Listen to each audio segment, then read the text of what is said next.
அதற்கு அடுத்த இடத்திற்கு போய் காந்தியை பற்றி கொள்ளுகிறான். இது வரலாற்றில் நிகழ்ந்திருக்கிறது என்பதை நாம் பார்க்கின்றோம். அவ்வளவு பெரிய நிலைப்பாடு பாரதி எல்லாவற்றிலும் ஊன்றி நின்று அவன் பேசுகின்ற போது இந்த இந்தியா என்பது ஒரு நாடாக எப்படி மலர வேண்டும் என்பதற்கு அவன் சொல்லுகிறான். இந்தியா பெரிய சண்டை தேவை காரணமாக ஒன்றுபட்டு நிற்கிறது என்றுதான் பெரிய ஆய்வாளர்கள் சொல்வார்கள். இந்தியா கலாச்சார வழியாக ஒன்றாக இல்லையா என்றால் 3000 ஆண்டுகளாக இந்தியா கலாச்சார வழியாக ஒன்றாகத்தான் இருக்கிறது. மகாபாரதமும் ராமாயணமும் இந்தியாவை ஒன்றாக்கி வைத்திருக்கின்றன. மிகப்பெரிய வேறுபாடு காசியும் ராமேஸ்வரமும் இணைக்கப்பட்டிருக்கிறது. ஆகவே இதையெல்லாம் பொன் ராதாகிருஷ்ணன் நன்றாக சொல்லுவார். அவருடைய அடிப்படை சிந்தனையே அதுதான். ஆக இந்த கலாச்சார பிணைப்பு ஒன்று நமக்கு 3000 ஆண்டுகளாக இருந்தாலும் கூட வெள்ளைக்காரன் உருவாக்கிய இந்த நாட்டினுடைய சண்டை தேவை இந்த நாட்டை பிளவுபட விடாமல் இறுக்கி வைத்திருந்தது என்று ஆய்வாளர்கள் கூறுகிறார்கள். பாரதியும் கூட இந்த நாடு ஒன்றாக இருக்க வேண்டும் என்று விரும்புவதற்கு அவன் சொல்லுகின்ற வரிகள் ரொம்ப ஆச்சரியத்தை எனக்கு உண்டு பண்ணும். அவன் சொல்லுவான், பாரதத்தை பற்றி சொல்லுகிற போது பாரதம் என்ன சாதாரணமா வெள்ளி பனிமலை இருக்கிறது, இமயமலை. வெள்ளி பனிமலையின் மீது உலாவுவோம், மேலை கடல் முழுவதும் கப்பல் விடுவோம், அரபிக்கடல் முழுவதும் கப்பல் விடுவோம் என்றெல்லாம் பேசிக்கொண்டு வருகின்றவன் இந்தியா ஏன் ஒன்றாக இருக்க வேண்டும் என்பதற்கு ஒரு காரணம் சொன்னால் அது பொய்த்து போய்விட்டது.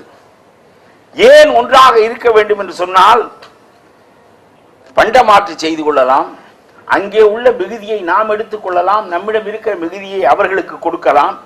இத்தகைய ஒரு பெரிய வாய்ப்பு உண்மையிலேயே இந்தியா ஒன்றாக இருந்தால்தான் கிடைக்கும் என்று அவன் கருதினான். அதனாலே அவன் சொன்னான், சிங்கள தீவினுக்கு ஒரு பாலம் அமைப்போம், சேதுவை மேடுருத்தி வீதி சமைப்போம், வங்கத்தில் ஓடி வரும் நீரின் மிகையால் மையத்து நாடுகளில் பயிர் செய்வோம் என்று சொன்னான்.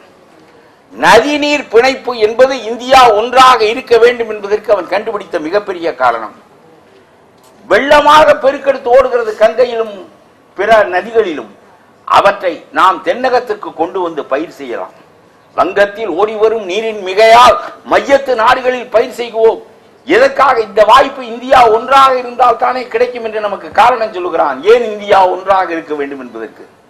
அப்புறம் அவன் சொல்வான், கங்கை நதிப்புறத்து கோதுமை பண்டம் காவிரி வெற்றிலைக்கு மாறு கொள்வோம், சிங்க மராட்டியர்தம்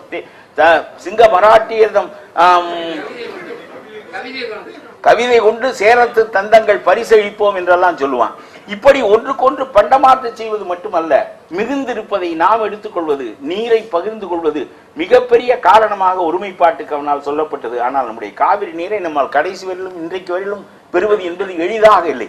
ஆகவே எந்த காரணத்தால் இந்தியா ஒன்றாக இருக்க வேண்டும் என்று பாரதி நமக்கு பாடம் சொல்லி கொடுத்தானோ அந்த காரணங்கள் இன்றைக்கு ஒன்றாக இருப்பதற்கு தடையாக இருக்கின்றன என்று கூட எனக்கு தோன்றுகிறது. ஆனால் அவன் அப்படித்தான் நமக்கு பாடம் சொல்லி தந்து ஒருமைப்பாட்டுக்கான காரணங்களை அவன் பேசினான்.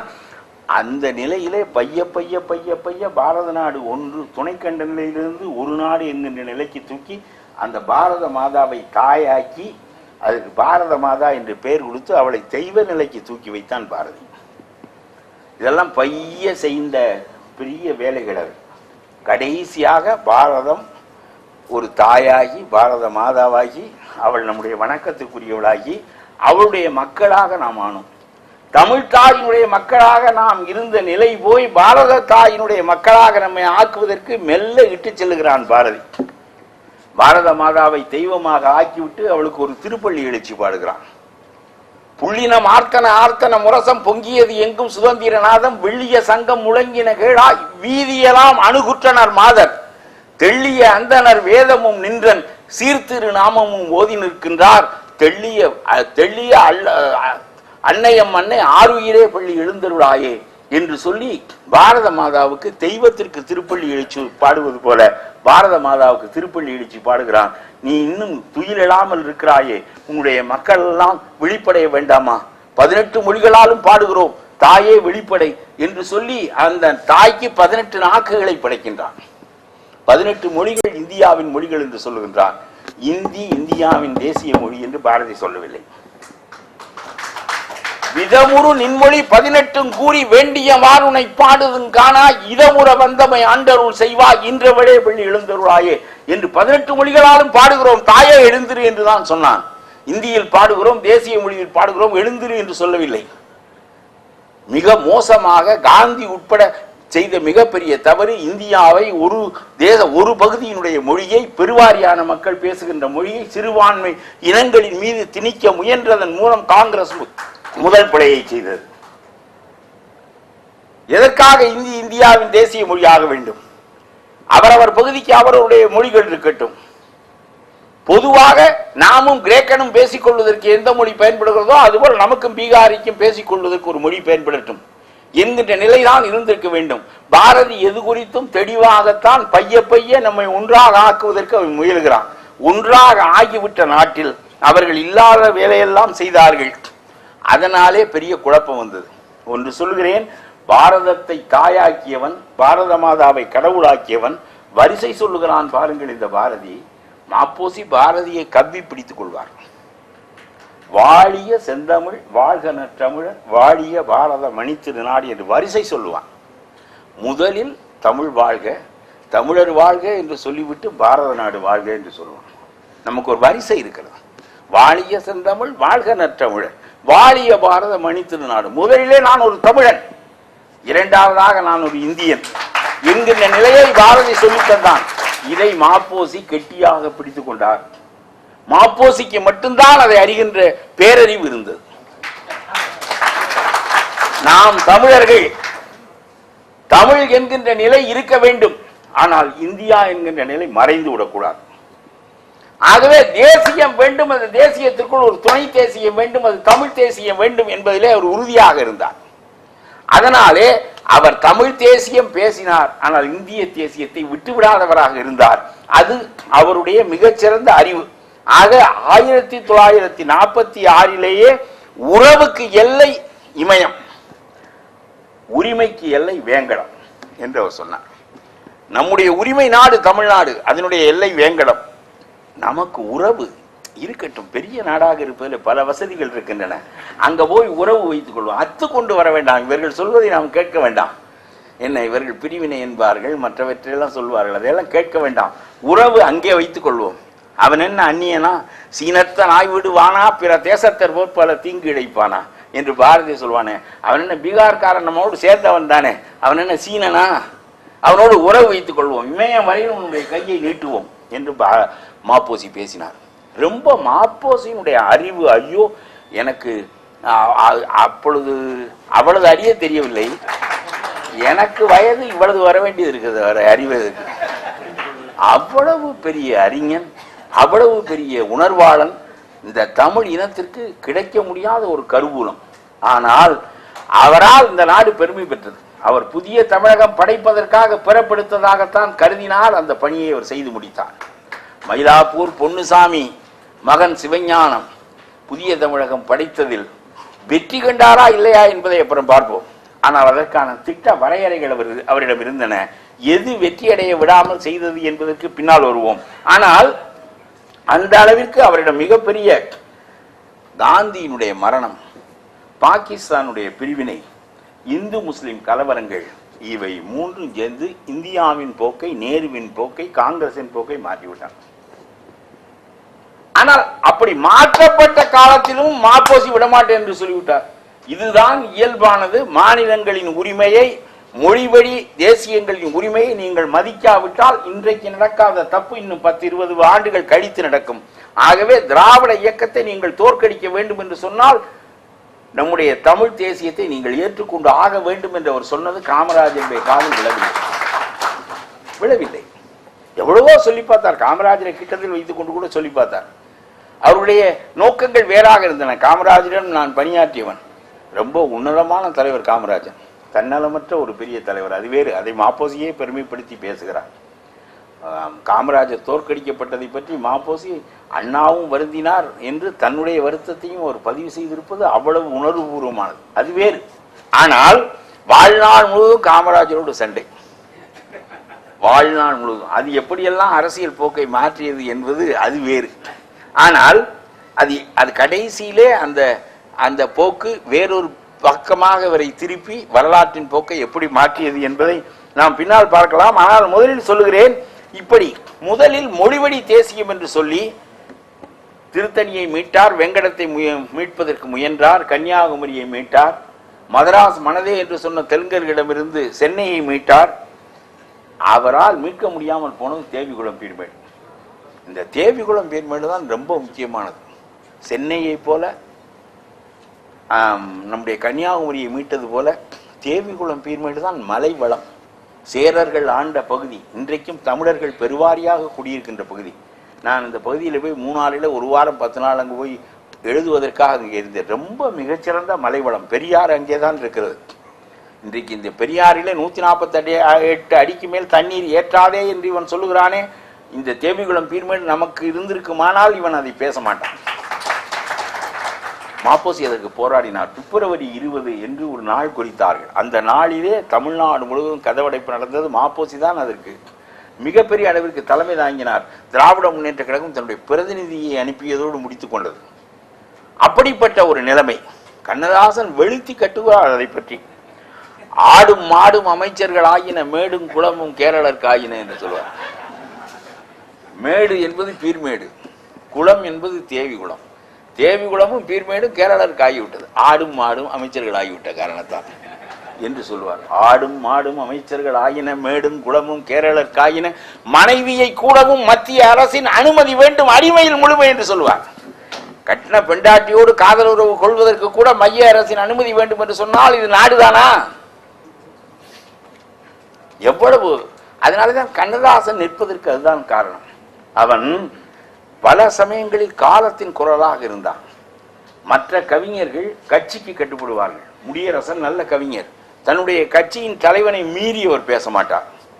நான் சொல்லுகிறேன், கவிஞன் என்பவன் காலத்தின் குரல், கட்சியின் குரலாக இருந்தால் கட்சி விருது கொடுக்கும், அதோடு நம்முடைய வாழ்க்கை அடங்கிவிடும். அவன் காலத்தின் குரலாக இருக்கிற போது தலைவனையே தூக்கி வீசி விடுவான்.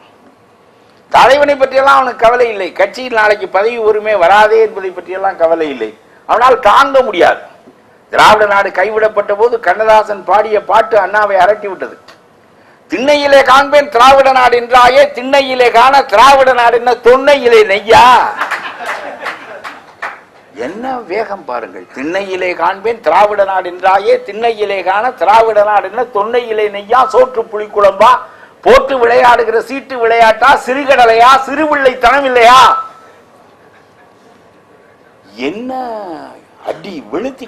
அண்ணன் அக்கினியை ஏந்துகிறான், திராவிட தாக்கி கொள்ளி வைக்க அண்ணன் அக்கினியை ஏந்துகிறான், எல்லோரும் கூவுகிறார், நாளை ஒரு பொய்யுரைக்க என்று முடிக்கின்றான். இப்படியெல்லாம் காலத்தின் குரலாக வாழ்கின்ற கவிஞன். அதனாலே அவன் எம்பி ஆக முடியவில்லை, எம்எல்ஏ ஆக முடியவில்லை, கண்ணதாசனால் எதுவும் ஆக முடியவில்லை. அது வாழ்ந்து அரியணை ஏறப்போகின்ற காலகட்டத்தில் கண்ணதாசன் அதை விட்டு வெளியே வந்து விடுவார். அதை பற்றி என்ன, காலம் அவனை தூக்கி கொள்ளுகிறது. அதுபோல மாப்போசியும் அவர் சொன்னதில் அவர் வெற்றி பெற்றாரா அல்லது அந்த உணர்வுகளை விதைத்து விட்டு சென்றிருக்கிறாரா வருங்காலத்திற்கு என்பதை எண்ணி பார்த்தால், வருங்காலம் மாப்போசியை தூக்கி வைத்துக் கொண்டு அவருடைய கொள்கையில் என்றைக்கு இந்த தமிழ்நாடு வெற்றி காண போகிறதோ அன்றைக்குத்தான் இந்த தமிழ்நாடு முழுமை பெற்ற தமிழ்நாடாக ஆகும். அவ்வளவு சிறந்த சிந்தனைகளை மாப்போசி பற்றி நின்றார்.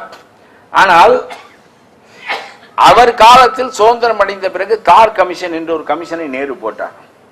அந்த தார் கமிஷன் சொல்லுகிறது, மொழி வழி மாநிலங்கள் கூடாது, தேசியத்தை விட உபதேசியமே வலிமை பெறும், தேசியத்தை விட உபதேசியமே வலிமை பெறும். ஆகவே அதனால மொழி வழி மாநிலங்கள் கூடாது.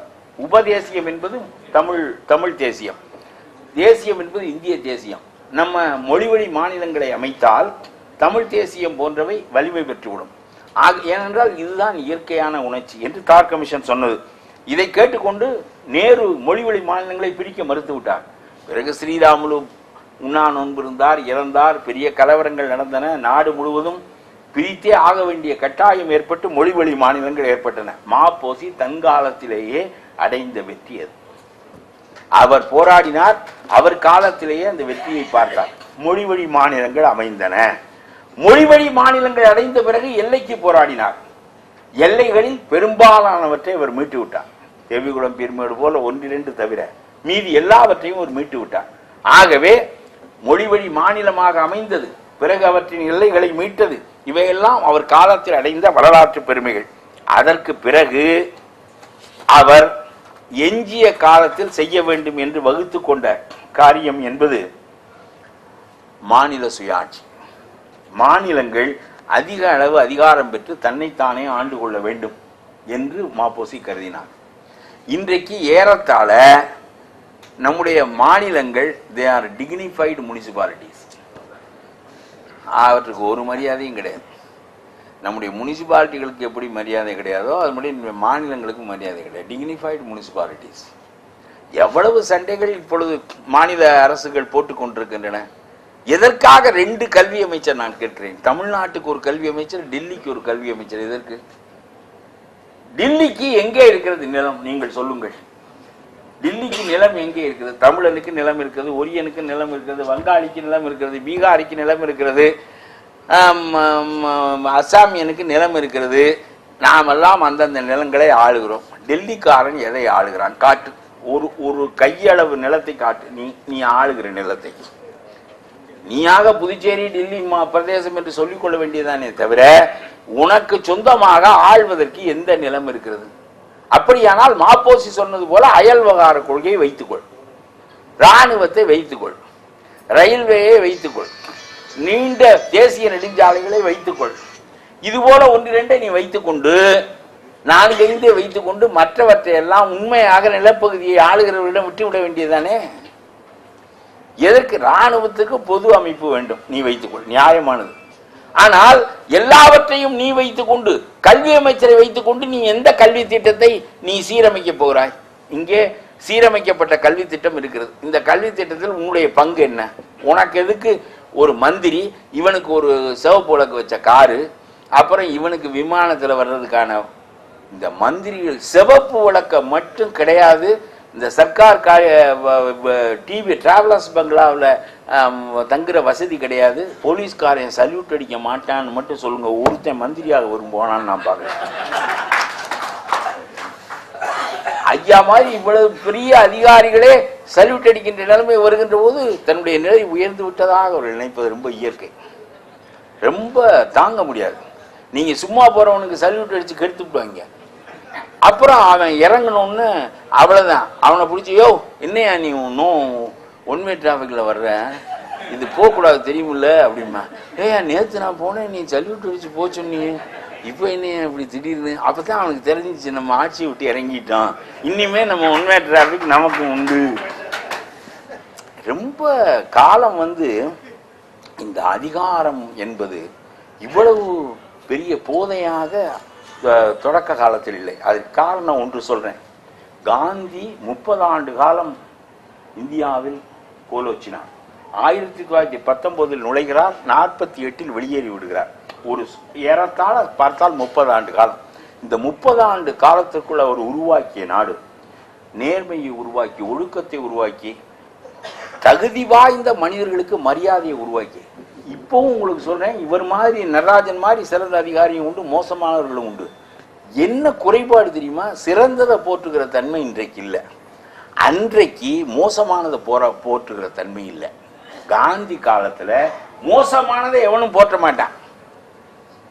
இப்ப நேர்மையானதை எவனும் போற்ற மாட்டான். சிக்கல் அதுதான். எல்லா காலத்திலும் நல்லவர்கள் இருந்தார்கள், கெட்டவர்கள் இருந்தார்கள். உங்களுக்கு சொல்றேன், அது என்ன காந்தி காலத்தில் மட்டும் அப்படி ஒரு தலைவர்கள்? ஒரு பாப்பான்ல ராஜாஜி, அப்புறம் கிராமணியில் மாப்போசி, நாடாரில் காமராஜ், தேவரில் முத்துராமலிங்க தேவர், ராஜாவில் குமாரசாமி ராஜா, தாழ்த்தப்பட்டவர்களில் கக்கன். ஒவ்வொரு ஜாதியும் மிகச்சிறந்த தலைவர்களை எப்படி அன்றைக்கு கொடுக்க முடிந்தது? இன்றைக்கு அதே ஜாதிகள் 33 மந்திரிகள் 35 மந்திரிகளை கொடுக்கிறதே. அந்த ஜாதிகளில் முத்துராமலிங்க தேவரை போல கக்கனை போல மந்திரிகளை ஏன் உங்களால் கொடுக்க முடியவில்லை? அதே ஜாதிகள் இப்பொழுதும் இருக்கின்றனவே. சிறந்தது போற்றப்பட்ட காலத்தில் அந்த ஜாதிகள் சொல்லின, எங்களிடம் சிறந்த மனிதர்கள் இருக்கிறார்கள், பெற்றுக்கொள்ளுங்கள் என்று முத்துராமலிங்க தேவரையும் கக்கனையும் ராஜாஜியையும் கிராமணியையும் அழித்தது. எங்களுக்கு அப்படியெல்லாம் தேவையில்லை, அவ்வளவு சிறந்தவன் ரொம்ப இடைஞ்சல் என்று கருதுகிற காலத்தில் அதற்கும் ஆள் எங்களிடம் இருக்கிறது, அவர்களை தருகிறோம், பெற்றுக்கொள்ளுங்கள், இவர்களை நாங்கள் உள்ளே எடுத்துக் கொள்கிறோம் என்று சொல்லி அவர்கள் எது தேவையோ காலத்திற்கு மோசமான ஆள் தேவையால் மோசமும் எங்களிடம் இருக்கிறது. சூத்த கத்திரிக்காயும் இருக்கு. நீ எதை வாங்குறாங்கிறது தான் கேள்வி. நல்ல கத்திரிக்காயும் இருக்கு, கொஞ்சம் காசு கூட. எந்த கத்திரிக்காய் வேணாலும் நீ வாங்கு என்பது போல காலம் இன்றைக்கு. காந்தி ஒரு 30 ஆண்டு காலம் கோலோச்சினார். 30 ஆண்டு காலம் இந்தியாவிற்கு சிறந்த தலைவர்களை அளித்து விட்டு போனார். நான் உங்களுக்கு சொல்லுகிறேன், நேரு, சாஸ்திரி, மொராஜி தேசாய், ராஜாஜி, காமராஜர் நிகரற்ற தலைவர்கள். 30 ஆண்டு காலம் 1947க்கும் 67க்கும் இடையே இந்த நாடு மிகச்சிறந்த மனிதர்களால் ஆளப்பட்டது. மிகவும் பொன்னான மனிதர்கள். 67க்கு பிறகு அண்ணா காலம் சிறந்த காலம். அண்ணா அந்த பழைய கால சுயமரியாதை இயக்க தலைவர்களுக்கு நிகரானவர். அதற்கு பிறகு நீங்கள் பார்த்தால் அந்த வழுக்கல்கள் ஏன் நிகழ்கின்றன என்றால் காந்தியினுடைய தாக்கம் பெற்ற தலைவர்கள் குறைந்து விட்டார்கள். அதுதான் குறை. காந்தியினுடைய தாக்கம் பெற்ற தலைவர்கள் இருந்தபோது இந்த நாடு மிகச்சிறப்பாக ஆளப்பட்டது.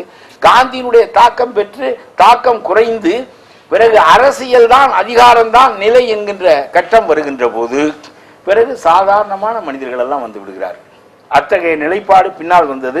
ஆனால் எதுவாக இருந்தாலும் சரி, மாப்போசி செய்த காரியங்களிலேயே மிகப்பெரிய காரியம், அண்ணா 49 திராவிட இயக்கம் காணுகிறார். திராவிட இயக்கத்தை விட்டு பிரிந்து வருகிறார், பெரியாரை விட்டு.